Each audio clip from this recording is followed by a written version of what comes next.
LiberalViewer presents. So, welcome to the February 14th edition of LiberalViewer Monday Media Mix-Up. Thanks for joining me. I'll be using the 11 best, most newsworthy clips I picked out from the Sunday morning news analysis shows from the big five corporate outlets of ABC, NBC, CBS, CNN, and Fox News, the so-called corporate media here in the United States, for it to be really informative, educational, fair use media criticism and political commentary show for you all today.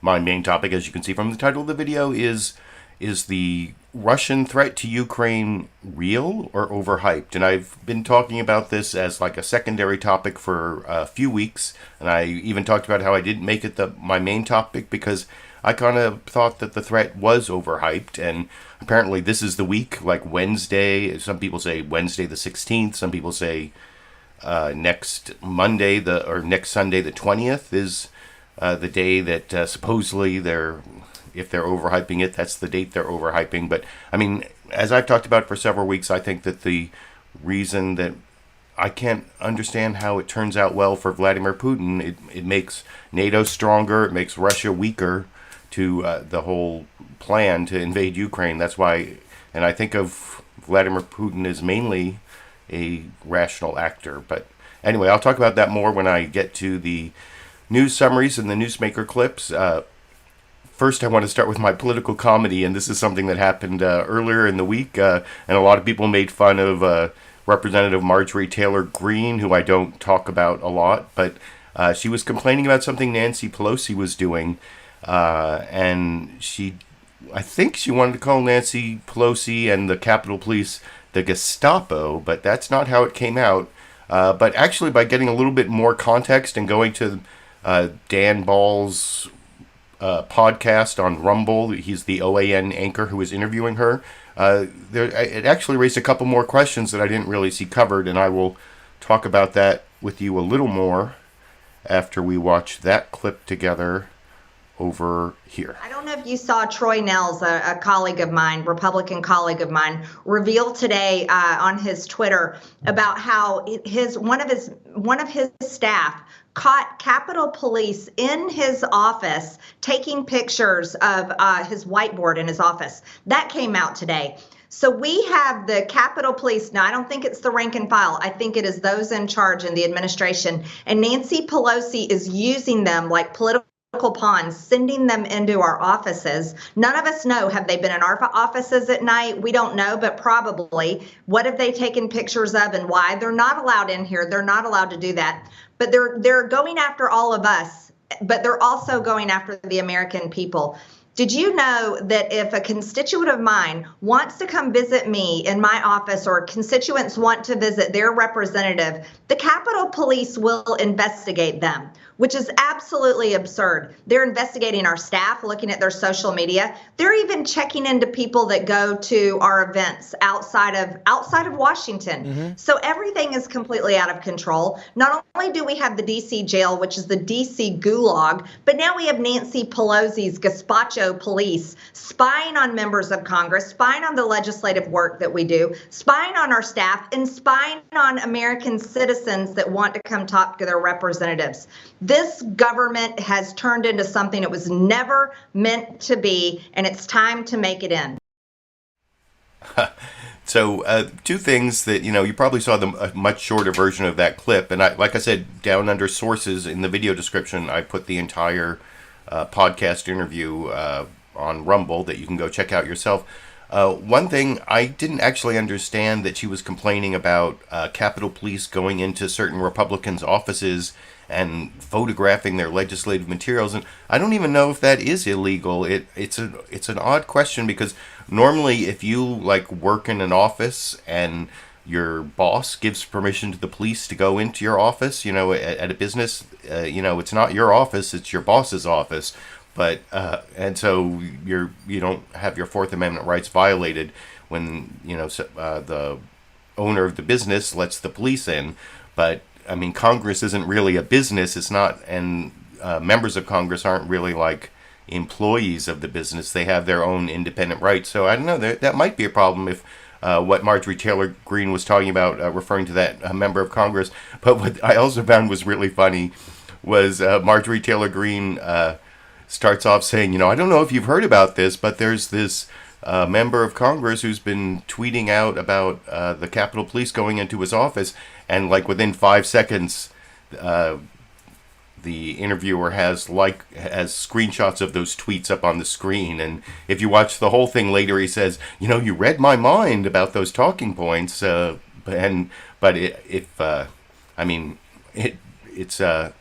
pretty clearly was kind of a pre-scripted interview where they it's pretty obvious that they decided to bring that up beforehand before they talked to her. So that's what I learned by watching the longer version of that. You can let me know what you think about whether Nancy Pelosi is a soup Nazi or whatever. For the Seinfeld fans out there, that's a lot of people made soup Nazi references because of the Gazpacho Police. But I don't know. Soup Nazis and Gazpacho are not funny. No, that's not right.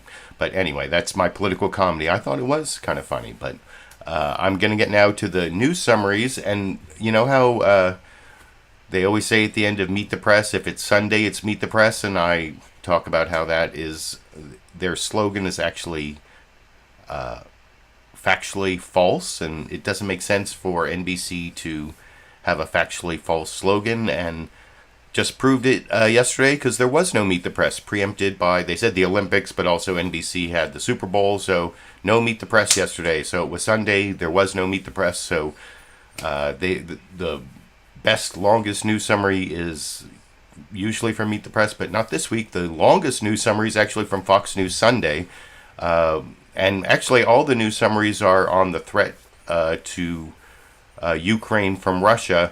And I think actually ABC, the second one I'm going to show you, does a better job, but it's actually a very similar format between Fox News and ABC. They start off with the anchor, they go to a reporter in Washington, D.C. at the White House, and then a reporter in Kyiv in Ukraine. So let's start. And the Fox News one, I think, tries to target more blame on Biden, obviously, because Fox News is propaganda outlet of the Republican Party, which I will talk about with you a little more after we watch the first of the 4 news summaries today together over here. And hello again from Fox News in Washington. Warnings from the White House as the chill of a potential new Cold War hangs over Eastern Europe. The U.S. and Western allies working to deter a full-fledged invasion of Ukraine by Russia, one that could happen at any moment. In response, the White House ordering 3,000 more U.S. troops to Poland and telling Americans still in Ukraine to leave before it's too late. In a moment, we'll discuss the situation with Pentagon Press Secretary John Kirby. We begin with Fox team coverage. Trey Yingst on the ground in Ukraine and his conversation with the Ukrainian president. But first to Rich Edson at the White House. Rich. Sandra, the United States is telling Americans in Ukraine it is past time to leave the country, as President Biden warns Russian President Vladimir Putin of swift and severe consequences if Russia invades Ukraine. The cost to Russia, both in terms of reputational cost and economic cost, to be profound. Though Russian troops have effectively surrounded Ukraine, as American officials warn any invasion of Ukraine could come at any time, even before the Olympics end next week. Now, we can't pinpoint the day at this point, and we can't pinpoint the hour. The White House says President Biden spoke with Russian President Vladimir Putin for about an hour Saturday. But officials say the conversation offered no fundamental change in the dynamics. And the State Department is evacuating most of the U.S. Embassy staff still in Ukraine. We're continuing to draw down our embassy. We've also been very clear that any American citizens who remain in Ukraine should leave now. A senior defense official says the U.S. is sending 3,000 additional soldiers to Poland, joining 1,700 already dispatched there. The goal? To reassure NATO allies and deter any potential aggression against NATO's eastern flank. The White House has stressed no American troops will fight in Ukraine. Russia has complained about its security with any NATO expansion. Russia already invaded Ukraine in 2014 and seized Crimea. It also attacked neighboring Georgia in 2008. Senior administration official says the U.S. is committed to de-escalation, but also says the White House is clear-eyed about what's going on here, especially given Russia's massive military buildup. Sandra? Rich Edson reporting from the White House for us. Rich, thank you. Now let's turn to Trey Yingst live in Kiev for us. Hi, Trey. Sandra, good morning. A Russian invasion of Ukraine could be just hours away, according to Western intelligence. Both countries today continue military exercises. Russian forces conduct live tank drills near the border of Ukraine. They're part of a massive troop buildup that American intelligence officials believe could invade at any moment. The truth that we have different information, and now the best friend for enemies, that is panic in our country. Ukrainian President Volodymyr Zelensky downplayed the threat of invasion when asked by Fox News, though he's ordered troops to launch military exercises, much like the Russians. We're less than 15 miles from the border of Crimea right now, where the Ukrainian National Guard and local police are conducting military exercises. On Saturday, several thousand people marched through the streets of Kiev, singing the Ukrainian national anthem, holding signs reading Putin is a war criminal. But despite the looming shadow of war, life in this capital city of 3 million people mostly continues as normal. There's no panic buying, no stockpiling. We live normally, just like before. We do not make any preparations for anything extraordinary. We know it may happen, but we hope it will not. The disconnect here is difficult to describe. People behind me in the capital of Kiev are having lunch in cafes, while just a few hundred miles away, there are Russian tanks staging along the border and conducting drills. Sandra? All right, Trey Yingst reporting from Kiev for us. Trey, thank you. Joining us now, Pentagon Press Secretary. And I will have a clip of that Pentagon Press Secretary John Kirby clip. I will be juxtaposing Sandra Smith's interview with John Kirby about this supposed prediction that Putin is going to invade Ukraine on Wednesday, the way Jake Tapper cross-examined the National Security Advisor Jake Sullivan, which I will juxtapose with Sandra Smith's cross-examination of the Pentagon Press Secretary John Kirby. But I don't know, did you notice there? Well, first of all, I talked weeks ago about how the U.S. press was talking about how the invasion of Ukraine was imminent, could happen any minute, it's going to happen, it's going to happen, it's about to happen, it's about to happen, and they were all going crazy. While I saw some reporting, especially on MSNBC at the beginning, that the people in Ukraine were like, we've been sort of at war with Russia for years, they have Crimea, they're in the Donbass, there's like nothing new, we think it's overhyped. So, and that's one of the things that first made me think it was overhyped, is that the people of Ukraine seem to think it's overhyped. And the President Vladimir Zelensky of Ukraine, even today, there was this report, President Vladimir Zelensky today, this is today, Monday, said that Russia's going to invade on Wednesday, but apparently he was talking about the U.S. intelligence report, and he said it like sarcastically. So, I don't know, that's something that has definitely been more of a focus of the news reports. You'll see now the hyping of the threat in the U.S., but the relative blasé attitude of the people in Ukraine. But also, like I said, I think they put more of the blame on Biden and the Biden administration in that Fox News summary than you'll see in this ABC one coming up, which does the same thing. It's the introduction from George Stephanopoulos, then goes to the White House reporter, in this case, Mary Bruce, and then Terry Moran in Kyiv. And so I want you to compare the ABC reporting, which is, more journalistic, to the, Republican propaganda you just saw from Fox News. And I think you'll see the difference when you watch ABC over in this clip. Good morning and welcome to This Week.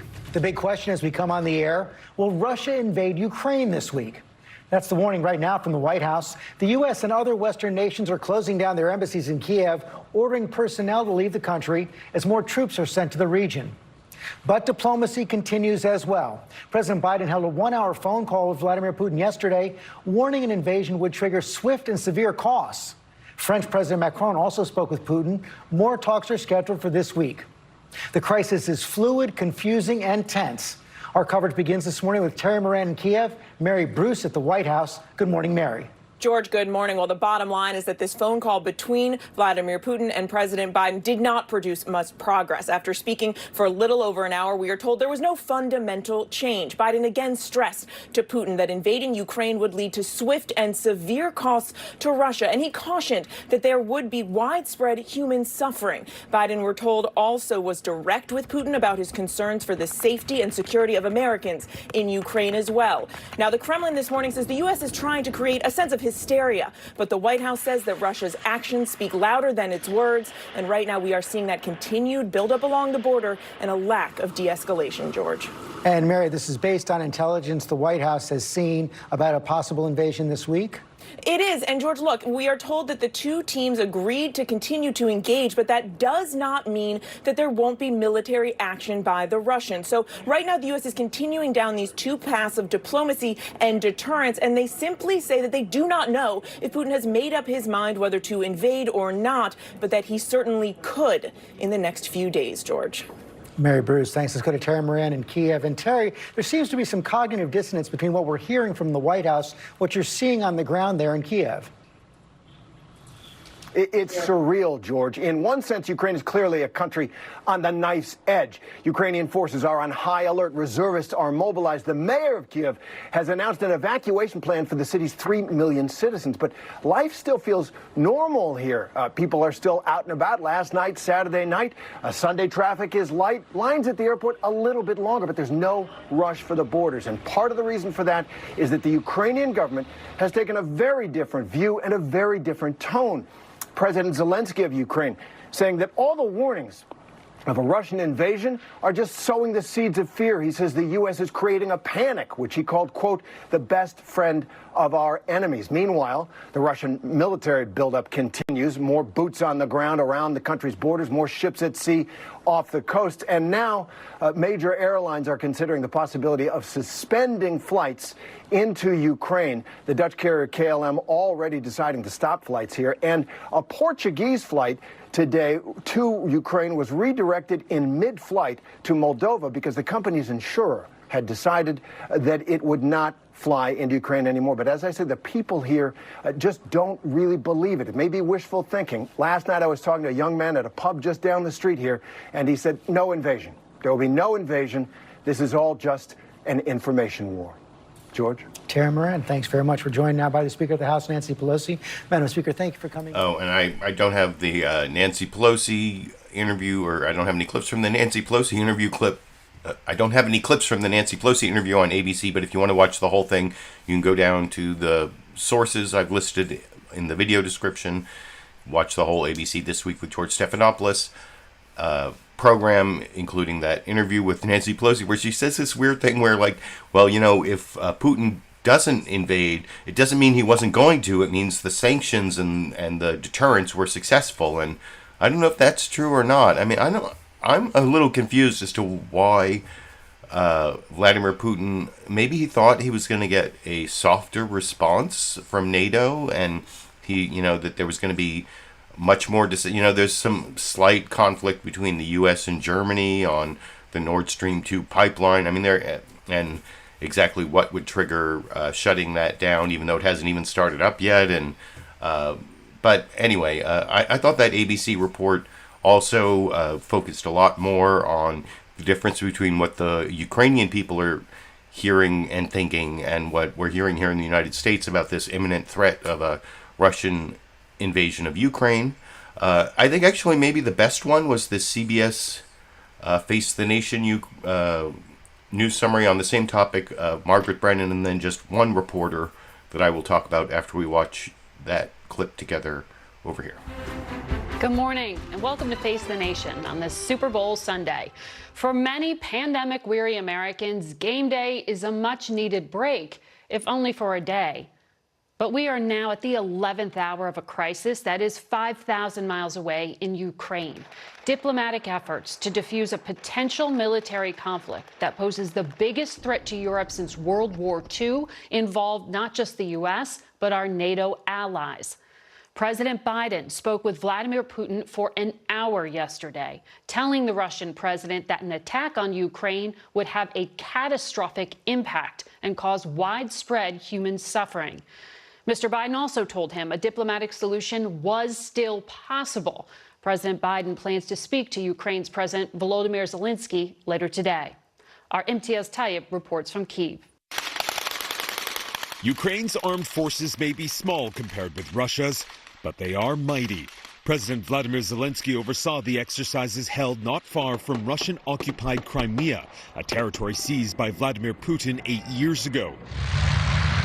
The U.S. is now warning of an all-out invasion of Ukraine and says there's mounting evidence that Russia is poised to attack again, this time with a multi-axis assault using ground troops, amphibious forces, airstrikes, and even ballistic missiles.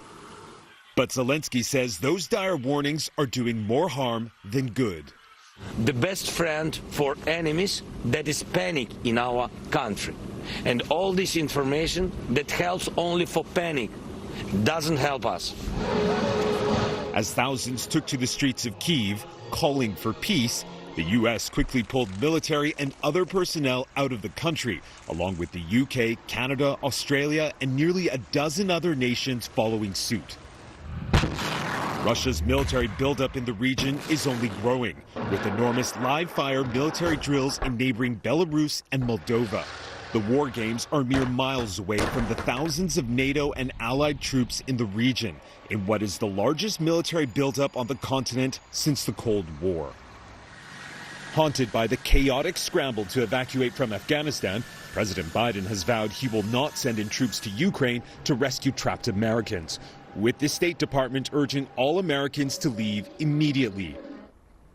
Now, the deep skepticism here in Ukraine of an all-out war is dwarfed by Russia's massive military buildup on its borders as attempts to end this crisis with diplomacy intensify. Margaret. Imtiaz Tyab, thank you. For more insight on the military threat, we're joined by national security correspondent David Martin. Good morning, David. So yeah, that was Margaret Brennan and Imtiaz Tyab from CBS News giving their report. I don't know, there's a lot of Defense Department B-roll there that also makes things look more threatening. They talked about how they're going to come by ground, they're going to come by sea, they're going to come by air. I don't know. Is it really that much of a threat? I guess, as they always say on the news programs, only time will tell. But I believe what time is going to tell, and maybe I'll be wrong about this, that it's all hype and no invasion. But I was reading the live comments, and I saw Lulu Girl tested positive for COVID. I saw Lulu Girl wasn't here last week.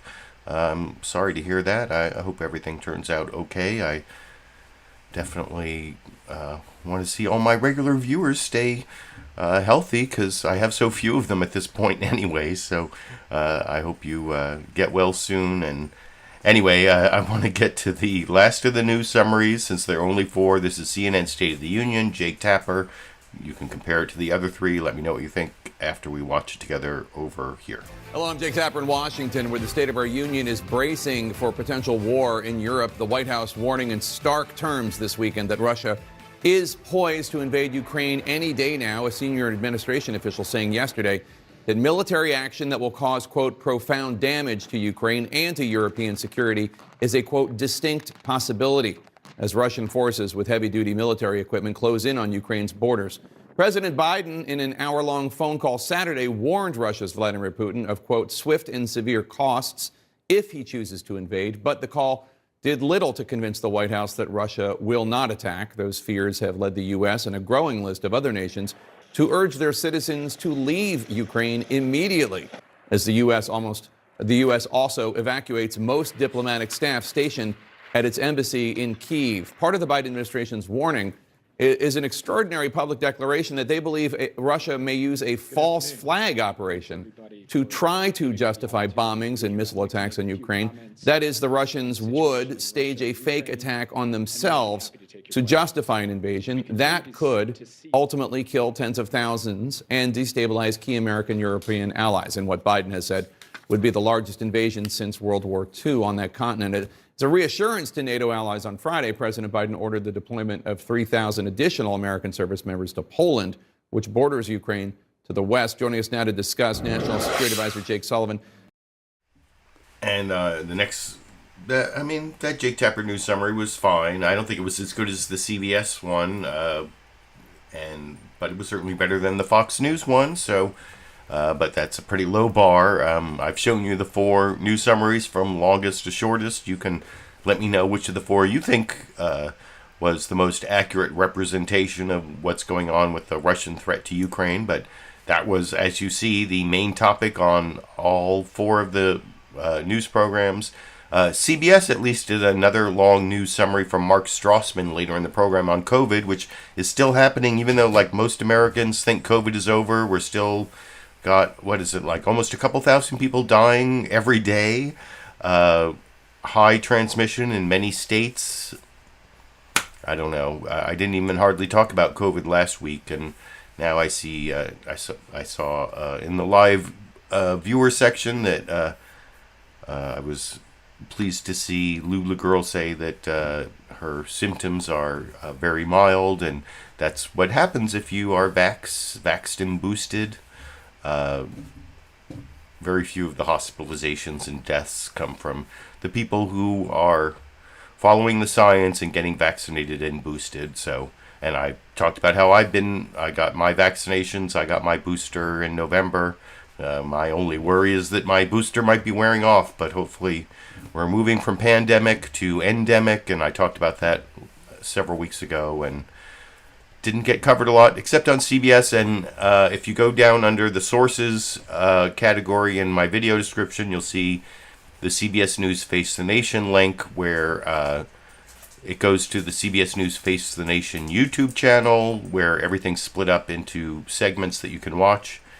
Thank you, Lulu Girl, for that super chat contribution. I definitely appreciate that.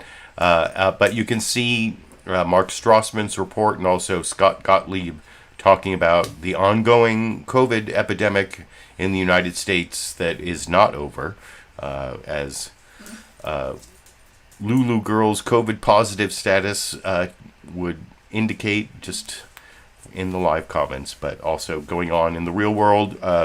But anyway, I want to now get back to the Russian threat to Ukraine topic, and I'm going to juxtapose, as I promised earlier, the Jake Tapper cross-examination of National Security Advisor Jake Sullivan on this whole Russia's going to attack on Wednesday report, and then Sandra Smith talking to John Kirby, the Pentagon press secretary. So let's start that 2-clip juxtaposition with the Jake Tapper very good cross-examination of Jake Sullivan. Is this the sequel to Chinatown, the 2 Jakes? I don't know, but here it is. We'll talk about it after we watch together over here. You said Friday afternoon that all Americans in Ukraine should get out within 24 to 48 hours. That 48 hours is almost up. Do you anticipate this invasion could happen as soon as tomorrow? And what can you tell us about reports that U.S. intelligence believes Russia is considering Wednesday for an attack? Well, Jake, we cannot perfectly predict the day, but we have now been saying for some time that we are in the window and an invasion could begin, a major military action could begin by Russia in Ukraine any day now. That includes this coming week before the end of the Olympics.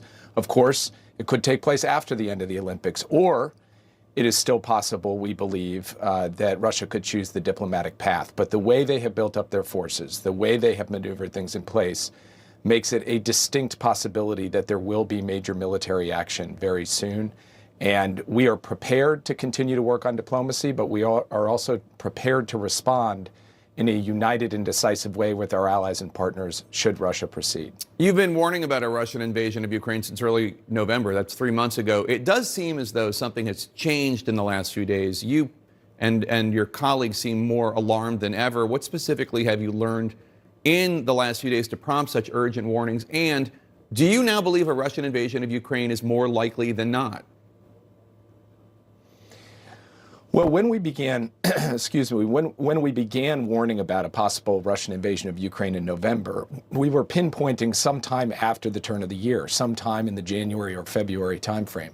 So what we watched then happen over the course of November, December, January, was the buildup of Russian forces in both Russia itself and in Belarus, which is the country that borders Ukraine to the north.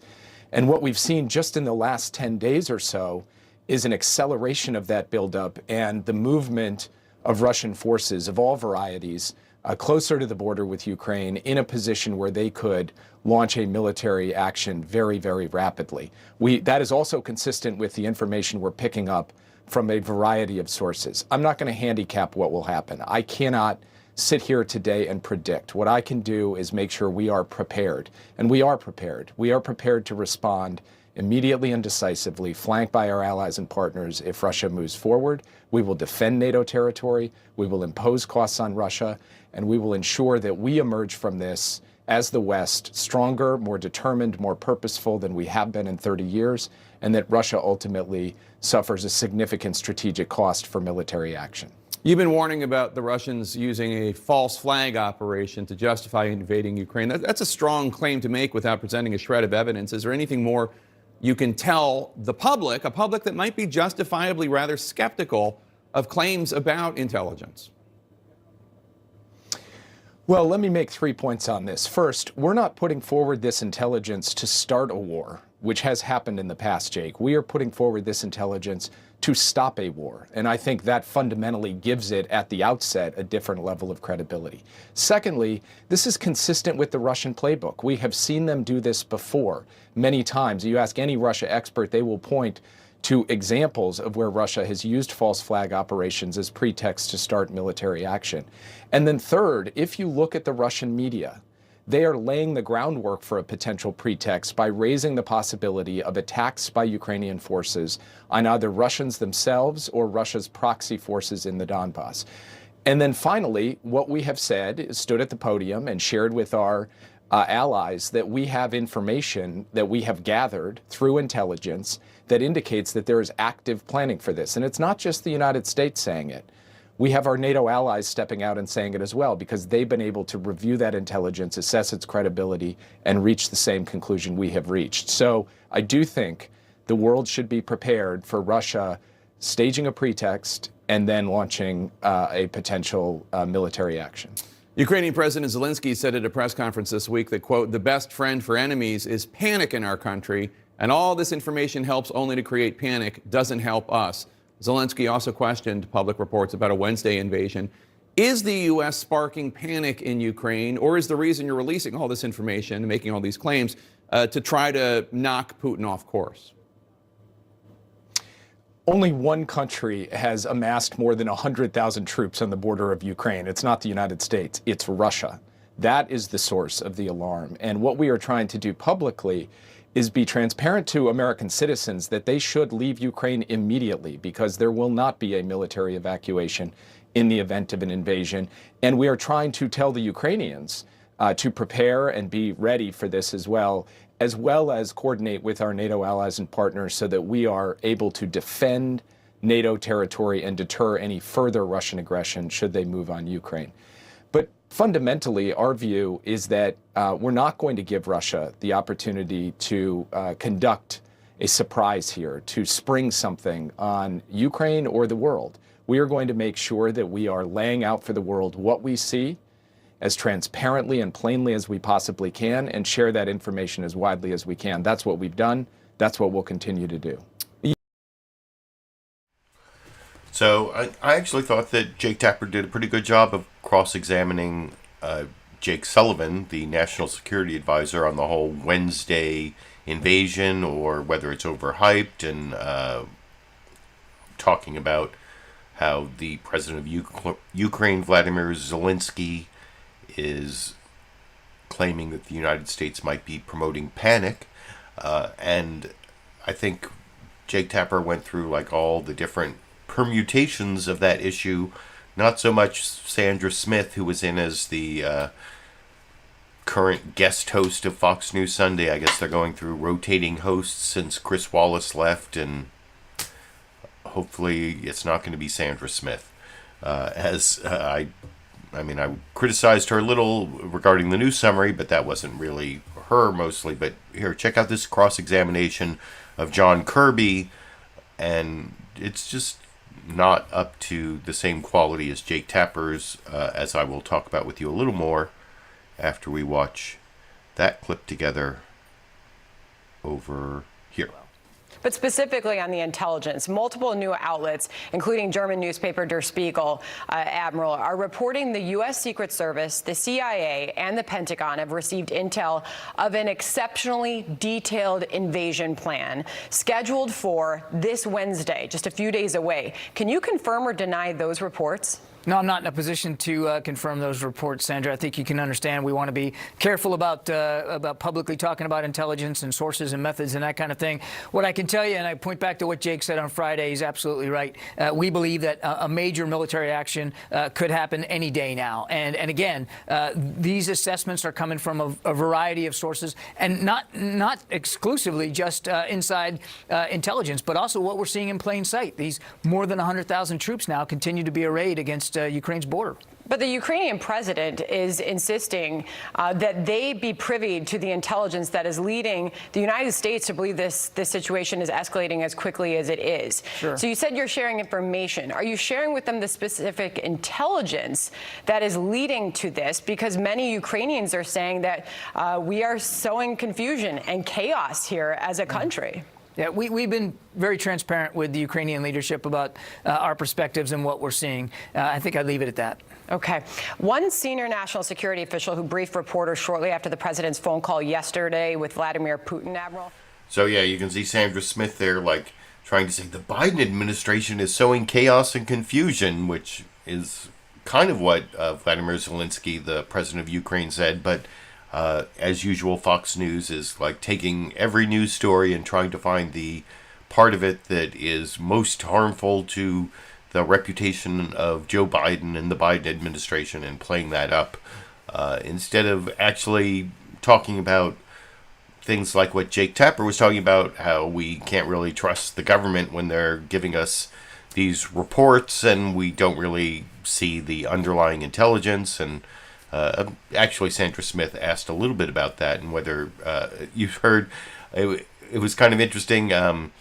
John Kirby said, or Sandra Smith asked John Kirby if he could confirm or deny the reports about the invasion on Wednesday. And he said, well, I'm not in a position to confirm those reports, but I guess he could have denied them, but didn't. Or I don't know. She didn't follow up on that part. But anyway, the next clip I want to show you is actually the last clip on the main topic, and then I'm going to show this interesting clip of Senator Lindsey Graham talking to George Stephanopoulos about his flip-flops on his relationship with Donald Trump, which is more about the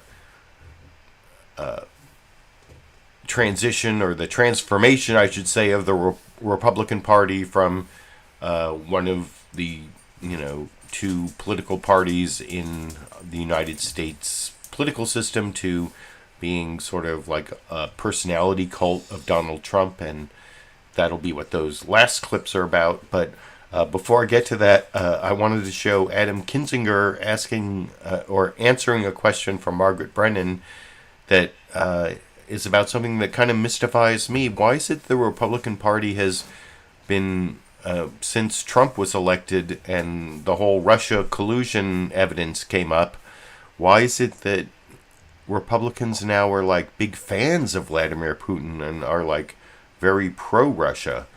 At least, well, not everyone in the Republican Party, but it's a huge swath of the Republican Party has taken that position. And anyway, here's Adam Kinzinger talking about that with Margaret Brennan on CBS News' Face the Nation yesterday over here. On Russia, generally, there had been for so long bipartisan support for standing up to Russia and standing up for democracies. But there is this interesting trend within the conservative movement right now. You have more Trump-oriented parts of the party, like Senator Josh Hawley, who recently called on President Biden to rule out admitting Ukraine into NATO. You have similar sentiments elsewhere. What is happening here? I mean, how significant a portion of the Republican Party is moving in this direction? Well, I don't think it's a huge portion, but it's way too big and it's growing, and it's a huge concern. I mean, what was this, 5 years ago? It might be like somebody like Rand Paul that would say something, or Dana Rohrabacher. Now, there's a significant number of folks doing it, with Tucker Carlson talking about, how great Vladimir Putin is and how Ukraine is really actually part of Russia. I think it's a couple things. Number one, it could be some naivety on foreign policy, not in Tucker's case. I think it's an affection for authoritarianism. And I think Vladimir Putin has done a decent job of engaging in culture battles, in culture war. And he is seen as the person defending, in essence, the culture of the past. And so it's very frightening. And by the way, Ukraine is next, sure. Already 1/3 of the country of Georgia is occupied by Russia. Nobody's going to stop them from going into the rest of that. Then you have the Baltics, you have the Balkans that they're interfering in. This is a frightening moment. And any Republican that has affection for Vladimir Putin has no understanding of what our party stands for or our country stands for. Yeah, I mean, that's the weird thing. Vladimir Putin is like this proponent of traditional values, not democracy, but things like Christianity and, God forbid there are any like LGBTQ people. There's like huge discrimination against the LGBTQ community in Russia. And I mean, that is very attractive to a lot of Republicans, a lot of the right wing in the United States who want to like roll back wokeness or whatever you want to call it and go back to the days when, it's the, the white Christians, white supremacy and white Christians who control everything. And I've talked about how it's really all about 2040 when the United States is no longer going to be a white majority country, and we're seeing the paranoia spasms of the white majority as they lose power, or I don't know, but to latch on to Vladimir Putin, like a former KGB agent, as like the great leader of Christian white values in the future, that is, I think that is one of the things that Donald Trump liked about Vladimir Putin, but I'm just disgusted that there's anyone in the United States who thinks that's a legitimate political position that we should be advocating for in this country. But so I guess I agree with Adam Kinzinger. And the other thing I found amusing about that is he talked about Dana Rohrabacher, who I grew up in Southern California, and for some period of time, Dana Rohrabacher was actually my representative in Congress. I remember I've talked about how I used to watch Bill Maher's show Politically Incorrect, and Dana Rohrabacher would appear on that show. One time he talked about how he was such a pothead in college that he drank the bong water, and then later he became infamous for being a possible stooge of Vladimir Putin and the Russians. Can't remember, was it Kevin McCarthy who said that he thought that Dana Rohrabacher was actually paid off by the Russians, or was a Russian agent?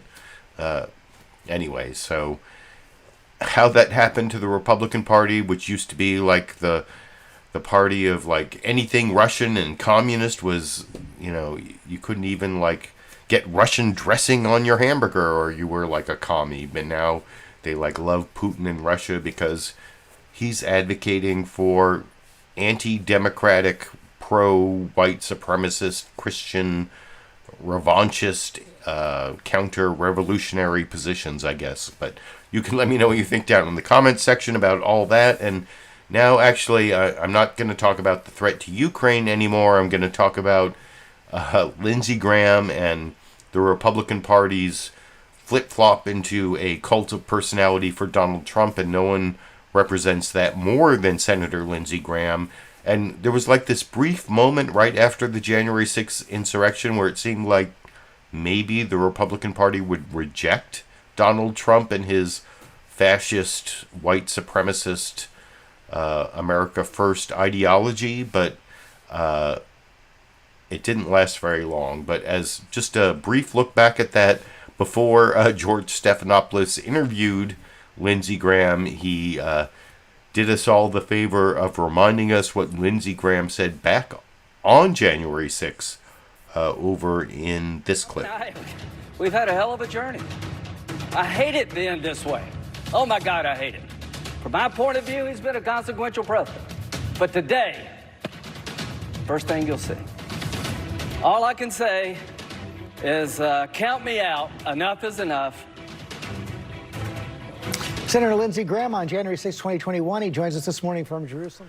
And so, first George Stephanopoulos showed that clip. Then he talked to Lindsey Graham about Russia and sanctions for a while. And then he came back to Lindsey Graham's flip-flops on his relationship with Donald Trump. He mentioned that Lindsey Graham hasn't been on ABC's This Week for like 5 years, which goes back to before Trump, since he was a candidate for president, where he hated Donald Trump, and then, he was complaining about Trump giving out his cell phone number and attacking him, and then something happened where he, all of a sudden, Trump became the alpha dog, and Lindsey Graham can't help, being the, submissive to the alpha dog, or I don't know what it is. That's something George Stephanopoulos should have asked, but here is the final news clip. George Stephanopoulos trying to get to the bottom of Lindsey Graham's relationship with Donald Trump, and I still don't understand it, but I guess there's a little more information in the final news clip tonight over here. What happens this week, Senator? Meantime, I do want to ask you, it's been several years since you've been on the program, so this is our first chance since the January 6th riots to ask about your relationship with President Trump and his leadership of the Republican Party. Yeah. We showed your comments from January 6th at the top. The next day you talked about the president's accountability for allowing the riot to happen, but you've also said the Republican Party can't win without him, and the 2024 nomination is his for the taking. So where do things stand with you and President Trump right now? Do you support his comeback in 2024? So number one is his nomination for the taking in 2024 if he wants. If he wants to be the Republican nominee for the Republican Party, it's his for the taking. My floor comments were about the 2020 election. I am not contesting the 2020 election. I'd like to reform the system. The problems we found in 2020 need to be addressed, but the 2020 election is over for me. Donald Trump is the most consequential Republican in the Republican Party today. He has a great chance of being president again in 2024 if he'll start comparing what he did as president versus what's going on now and how to fix the mess we're in. If he looks backward, I think he's hurting his chances. Yeah, you said that to Bob Woodward as well. You said the president was going to have to change if he wanted to be competitive in 2024. He doesn't really show any signs of changing. He continues to lie about the 2020 election. A couple weeks ago, he talked about pardoning the January 6 rioters. He called you a rhino, Republican in name only, because you disagreed with that. There's no evidence that the president is going to change. Well, here's my statement about the president's situation right now. He's the most dominant figure in the Republican Party. I think Biden's approval ratings are in the tank because his policies are not working. For the president to win in 2024, he's got to talk about the future. He's got to talk about how to fix a broken border, how to repair the damage done through the Biden economic agenda, and how to make the world a safer place. I do believe if he talked about what he's capable of doing and remind people what he did in the past, he has a chance to come back. If he continues to talk about the 2020 election, I think it hurts his cause and, quite frankly, hurts the Republican Party. He's planning to come to South Carolina and campaign for primary opponents of two of your members of Congress. So what has happened to Lindsey Graham? He used to be a big friend of John McCain's, and then when Donald Trump attacked John McCain, it didn't stop him from being it's like he latches on to some more dominant Republican and becomes their submissive.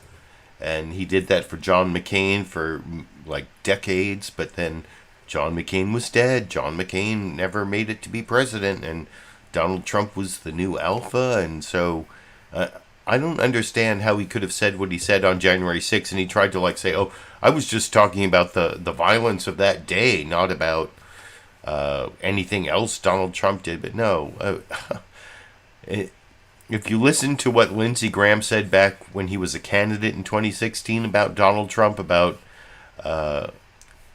it was all true, and it was very negative in terms of Trump's character and how he could get beyond that and become, such a Trump loyalist. Even he almost like saved himself in those comments you saw from January 6th, but no. He said it was the end of the line. He's not going any further. That's what he said. Remember, here, I'll play that clip one more time. We've had a hell of a journey. I hate it being this way. Oh, my God, I hate it. From my point of view, he's been a consequential president. But today, first thing you'll see, all I can say is count me out. Enough is enough. Senator Lindsey Graham on... Count me out. Enough is enough. But no. I guess enough wasn't enough, and what it is about Lindsey Graham's character that made him go back to being submissive to Donald Trump's dominance. He even used the word dominance in regard to Donald Trump in that last clip, in his interview with George Stephanopoulos. I don't know what his problem is, but you can let me know what you think down in the comments section. I have to finish up my live stream. I've talked about for several weeks. I actually have a 5 p.m. meeting in 3 minutes where I work on the local Sacramento County District Attorney race with a whole bunch of other community members to figure out how we can educate voters and make sure we get the best district attorney we can in the June 2022 primary coming up, so I have to finish the program for that. But I know I have some Dash and Sandy or Dandy fans out there, and I was really scrambling. I didn't even have a Dandy clip when I started this live stream, but during the ABC This Week with George Stephanopoulos news summary, I did finally find where Dash was hiding himself, Dash my cat, and I got him to come down down the steps to almost where Sandy was, so at least using the camera I could create the Dash and Sandy or Dandy clip for the Dandy fans out there to finish the program over here.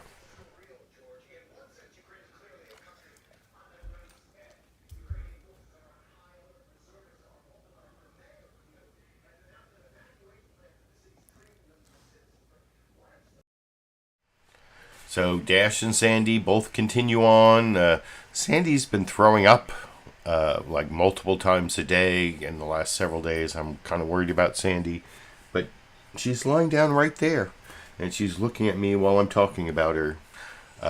Dash has made a miraculous recovery from around Thanksgiving. You remember we all thought Dash was going to die. But they're both very old, even older than I am. Even older than my YouTube channel, so hopefully all of me and Dash and Sandy and my YouTube channel will continue to survive. And like I said, I'm planning to continue doing this live stream through the November elections, hopefully, and so I will be back next Monday and every Monday through November. And until then, and thank you, Emac Mole, if I'm pronouncing that correctly, for that $20 super chat contribution at the end. That makes me feel good about continuing to do this program.